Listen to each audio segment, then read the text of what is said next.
Je regardais la neige tomber par la fenêtre. Les flocons s'entrechoquaient les uns aux autres, afin de gagner la course de celui qui tomberait le plus rapidement au sol.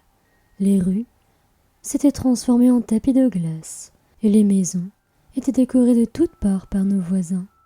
Les vacances de Noël respiraient la joie de vivre.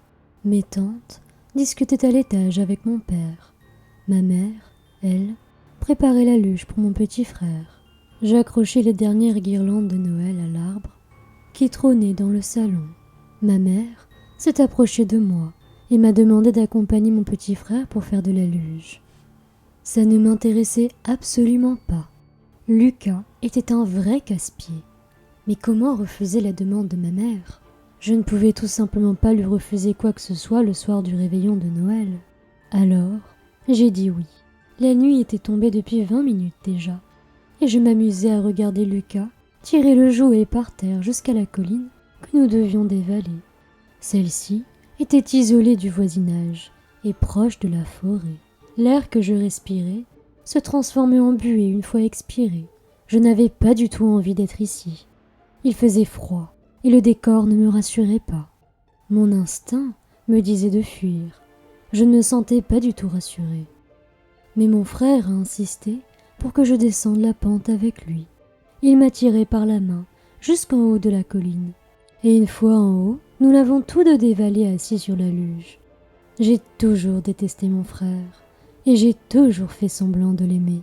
Au moment même où il est arrivé dans notre vie, l'attention s'était détournée de moi pour l'ensevelir d'amour et de cadeaux. Personne ne connaissait mes sentiments envers lui. Personne ne connaissait mon aversion envers lui. Il s'est relevé en enlevant la neige de sa veste et de son bonnet. Ses yeux pétillaient d'un éclat doré et il souriait.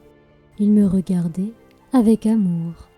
Pauvre petite chose, si seulement il savait à quel point j'aurais aimé le laisser seul dans la forêt et qu'il se perde.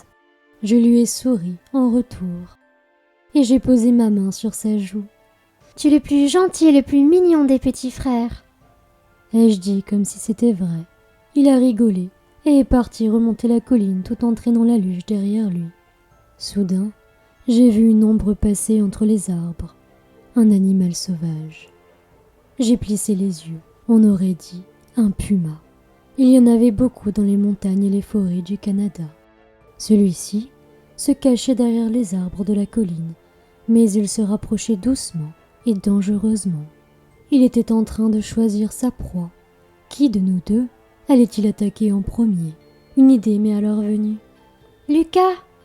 ai-je crié. « Reste en haut près des arbres, je vais chercher un bonnet et une carotte pour qu'on fasse un bonhomme de neige. Comme ça, toute la ville pourra le voir. » Lucas a de nouveau rigolé et a acquiescé. Son rire me mettait mal à l'aise. Je ne le supportais pas. Je l'ai rassuré en lui disant de m'attendre sagement sans bouger. Le pauvre n'entendait pas vraiment autour de lui, avec la couche de vêtements qui lui recouvrait les oreilles et qui le protégeait du froid. Je me suis doucement éloignée, et la dernière chose que j'ai vue de Lucas était une grande ombre féline se mouvoir et se rapprocher de lui, alors que ses yeux, eux, pétillaient de bonheur. Je suis rentrée, et j'ai pleuré toutes les larmes de mon corps qu'une bête sauvage nous avait attaqués. Et bien sûr, ils m'ont tous cru quand j'ai dit que je n'avais rien pu faire. Après tout, je suis l'aîné. Enfin, j'étais l'aîné. Tout le monde m'a couvée et réconfortée. On m'a même apporté du chocolat chaud. J'étais à nouveau la favorite de la famille. J'étais enfin débarrassée de ce morveux. « Joyeux Noël, Lucas !» ai-je chuchoté tout en fixant sa photo au-dessus de la cheminée. Mais une main m'a sorti de ma rêverie. C'était Evelyne, la petite sœur de ma cousine. Elle voulait me faire un câlin. À bien réfléchir, elle non plus je ne l'avais jamais aimée. Et elle commençait à bien trop m'aimer, ce qui m'agaçait au plus haut point. « Et, Evelyne, ça te dirait que je te montre comment on cuisine avec un four comme une grande personne ?» ai-je doucement chuchoté.